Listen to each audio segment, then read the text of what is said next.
আজ আবারও একটা মিনি ব্লগ নিয়ে চলে আসলাম। বিকাল বিকাল বেরিয়ে পড়েছিলাম একটু বসিরহাট যাওয়ার জন্য, কারণ আজ ছিল একটা স্পেশাল দিন। আর সেই স্পেশাল দিনটা সেলিব্রেট করার জন্য আমি আর বাবু দুজন মিলে ঠিক করেছিলাম যে একটা কেক আনবো। তো যেমন ভাবনা তেমন কাজ, বাড়ি থেকে প্রথমেই চলে এসেছি খোলাপোতায়।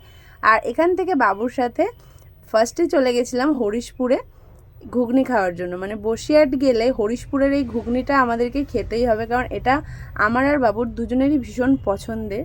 তো এখান থেকে পেট পুজো করার পর সোজা আমরা চলে এসেছিলাম বসিরহাটে এখানকার মিয়ামরেতে। আর মিয়ামরে আসার পর এখানকার কেকের কী কী ভ্যারাইটি আছে সেগুলো দেখলাম। আর দেখার পর এখান থেকে একটা কেক নিয়েছিলাম, আর তার সাথে হোয়াইট ফরেস্ট আর একটা চকো ভলক্যানো, এই দুটো পেস্ট্রি আমরা নিয়েছিলাম খাওয়ার জন্য। তারপরে এখান থেকে বিল পেমেন্ট করে সোজা কেক নিয়ে আমরা চলে এসেছি বাড়ি। স্পেশাল দিনটা কী সেটা জানার জন্য কিন্তু অবশ্যই নেক্সট পার্টটা দেখতে হবে। তো চলো টাটা।